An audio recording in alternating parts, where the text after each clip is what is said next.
شكوت إلى وكيع سوء حفظي فأرشدني إلى ترك المعاصي، وأخبرني بأن العلم نور، ونور الله لا يهدى لعاصي.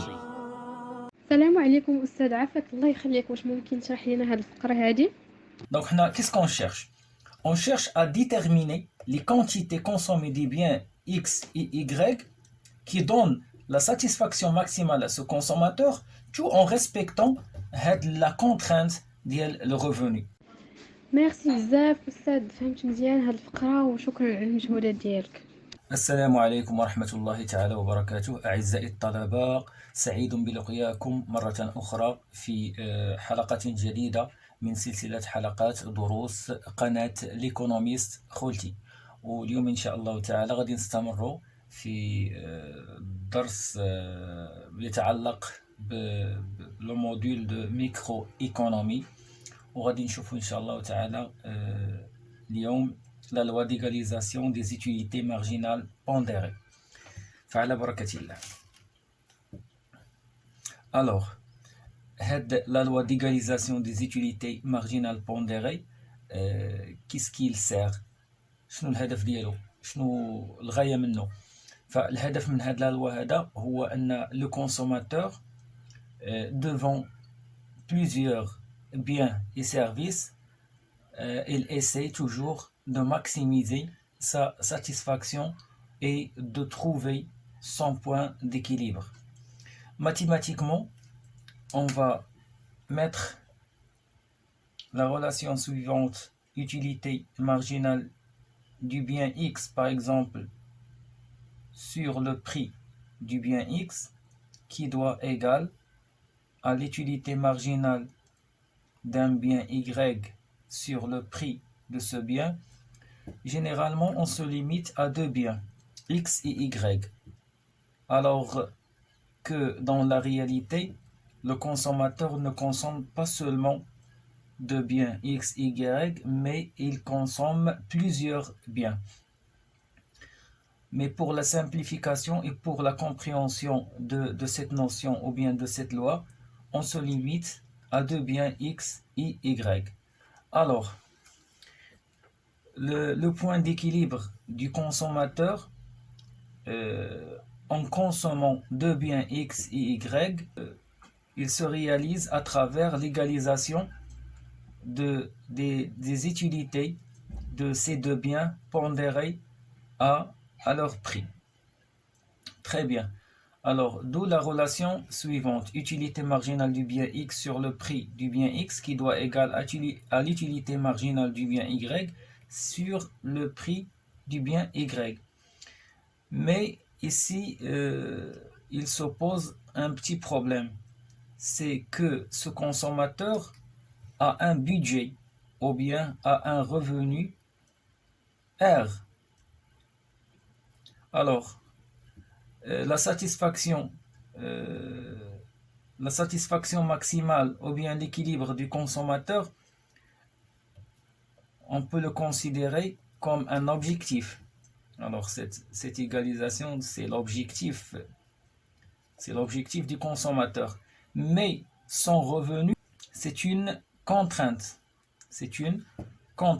Alors, comment ce consommateur peut réaliser son objectif tout en prenant en considération son budget R? D'où le système suivant, donc l'utilité marginale du bien X sur le prix du bien X qui doit égal à l'utilité marginale du bien Y sur le prix du bien Y, et aussi R égale à quoi?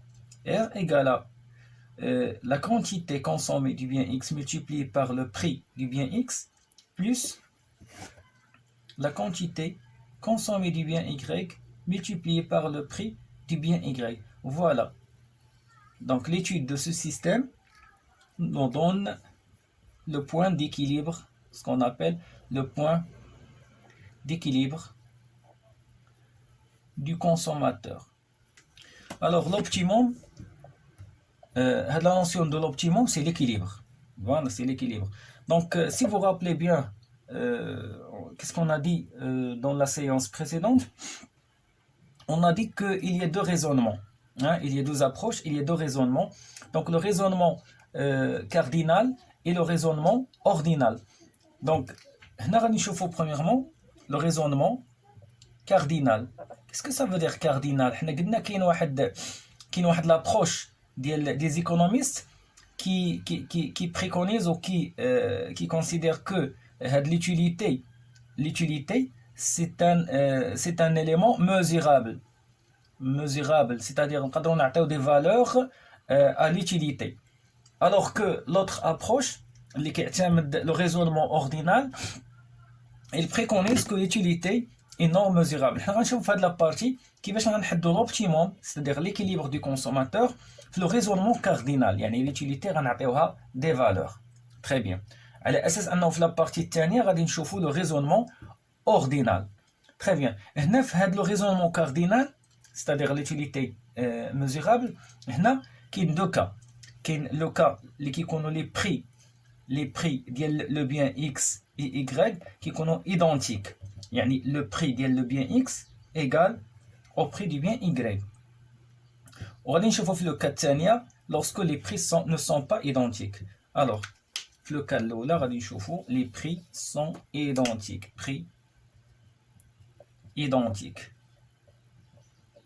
يعني le prix ديال le bien X égale le prix du bien Y. Très bien. Là, on va un exemple. On a le tableau suivant.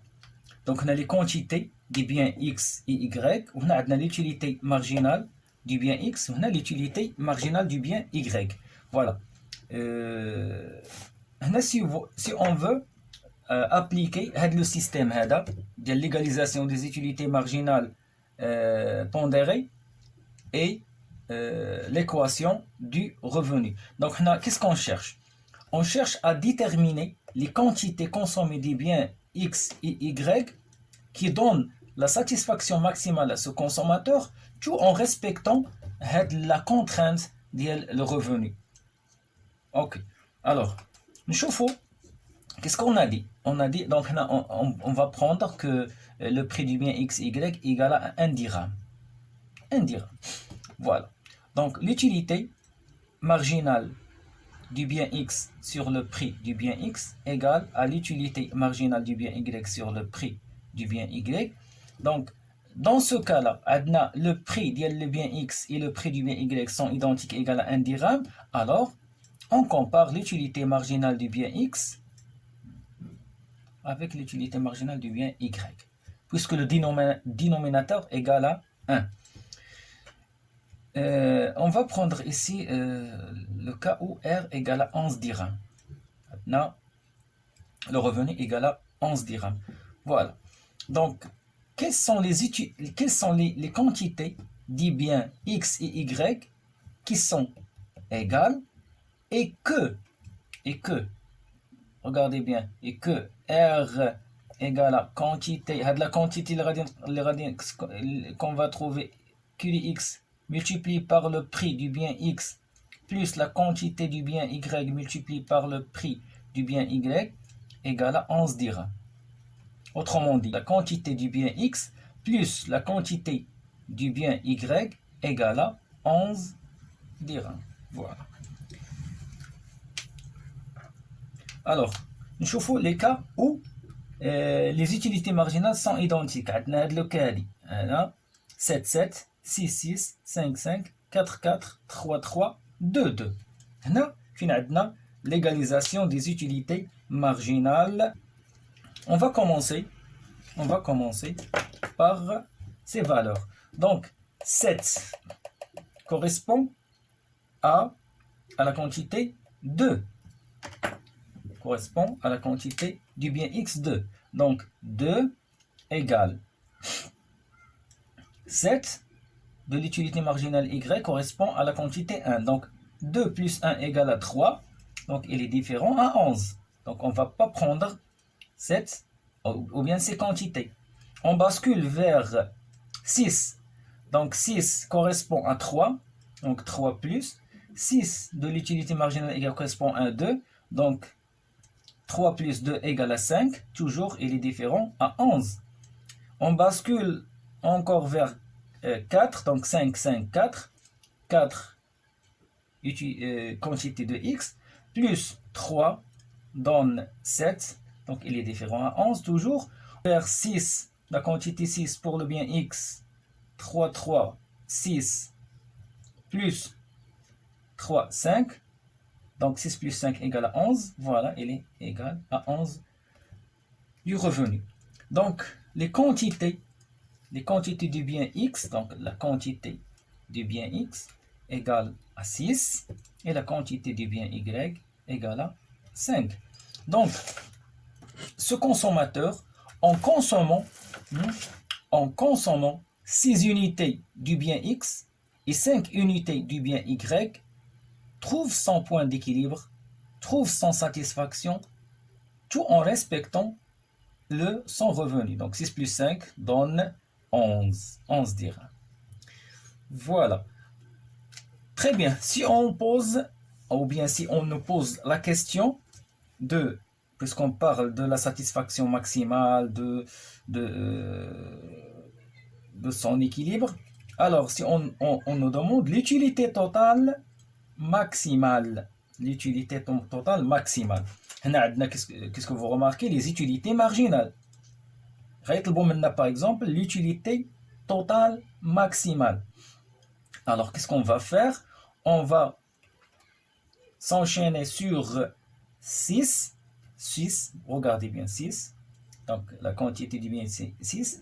Donc, on va sommer 3, plus 4, plus 5, plus 6, plus 7, plus 8. Donc, c'est la sommation des utilités marginales du bien x, plus la sommation des utilités marginales à partir de l'unité 5. Donc, la somme des utilités marginales de y qui nous donne, donc ici, 4 plus 5 plus 6 plus 7 plus 8 nous donne combien? Nous donne 33 plus 3 plus 4 plus 6 plus 6 plus 7 nous donne 25, ce qui nous donne une utilité totale maximale de 58. Voilà. Alors, le deuxième cas, c'est le cas où les prix ne sont pas identiques. On va prendre ce tableau. Et ici, le prix de X égale à 1 dirham, le prix du bien Y égale à 2 dirhams. On a le tableau suivant. Les quantités des biens X et Y, les utilités marginales des biens X et Y. Alors, on va calculer les utilités marginales pondérées au prix. Alors, puisque le prix du bien X égale à 1, on va recouper les valeurs de l'utilité marginale X. Donc 8, 7, 6, 5, 4, 3, 2. Alors que pour l'utilité marginale de Y, pondérée à son prix, on va diviser les valeurs de l'utilité marginale du bien Y sur 2. Donc 14 sur 2 nous donne 7, 12 sur 2 nous donne 6, 10 sur 2, 5, 8 sur 2, 4, 6 sur 2, 3, 4 sur 2, 2, et ici on a 1, une unité. Alors, toujours en respectant la loi de l'égalisation des utilités marginales pondérées, utilité marginale du bien X sur le prix du bien X sur l'utilité marginale du bien Y sur le prix du bien Y, tout en mettant que R égale à 10 dirhams cette fois-ci, et R égale à la quantité du bien X, prix X, plus quantité du bien Y, prix Y. Alors,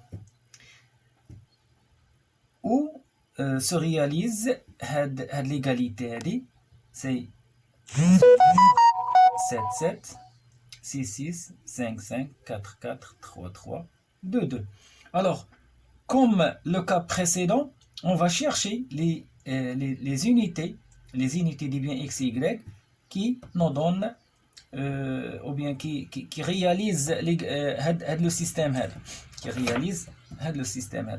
Alors, on va commencer par en haut. Donc, 7 unités du bien, donc 7, 7, nous donne 7, cette unité du bien x, donc 7 multiplié par le prix du bien x, ou 1 dirham, plus 7 na, donc 8 unités du bien y multiplié par son prix qui est 2 dirhams, qui nous donne 16 plus 7, donc 7 plus 16, nous donne 23. Donc 23 supérieur à 10, le revenu. Fadloka 5 égale à 5, 5 égale à 5. Donc 5 correspond à 4 unités du bien x, donc multiplié par 1, plus l'autre 5 qui correspond à combien? Qui correspond à 3. Donc à 3 unités, qui correspond à 3 unités. Donc 3 multiplié par 2, qui donne donc 4 plus 6, qui donne 10, qui égale à 10 au revenu. Alors, la quantité du bien x consommé, c'est 4, et la quantité du bien y consommé, c'est 3. Alors, pour le calcul de l'utilité, totale maximale, qui est égale à la sommation des utilités marginales de x pondéré, bien sûr, plus la somme des utilités marginales du bien y pondéré, alors qui donne combien? Donc, à partir de la valeur 5, donc c'est 5 plus 6 plus 7 plus 8. 5 plus 6 plus 7 plus 8 plus, donc la sommation des biens y à partir de cette valeur, donc 10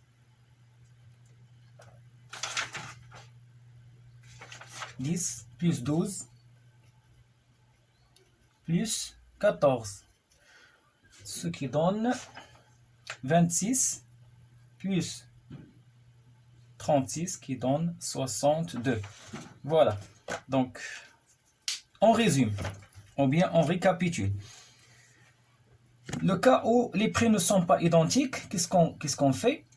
Toujours on pose le système utilité marginale du bien x pondéré à son prix avec l'utilité marginale du bien y pondéré à son prix et l'équation du revenu. Le cas où les prix ne sont pas identiques, on trace le tableau des utilités marginales de biens x et y, et aussi si on ne donne pas les utilités marginales pondérées à leur prix, on doit les calculer. De la même manière, on procède à l'égalisation des utilités marginales pondérées et on cherche les unités ou bien les quantités des biens x et y qui satisfait l'équation du revenu. Alors, l'utilité totale, il faut faire attention parce que on peut poser à la question, l'examen ou bien les exercices, l'utilité totale maximale que tire le consommateur en consommant les unités de x et du bien y. Donc, c'est la somme des utilités marginales, la somme des utilités marginales,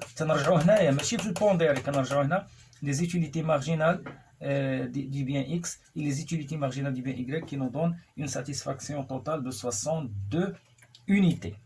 Et ça, c'est pour le raisonnement cardinal. Je crois que je dois m'arrêter à ce niveau-là. Inch'Allah ta'ala, la séance prochaine, on va entamer avec le raisonnement le raisonnement ordinal, la deuxième approche qui préconise que les utilités ne sont pas mesurables. Donc alors voilà, c'est tout pour cette séance.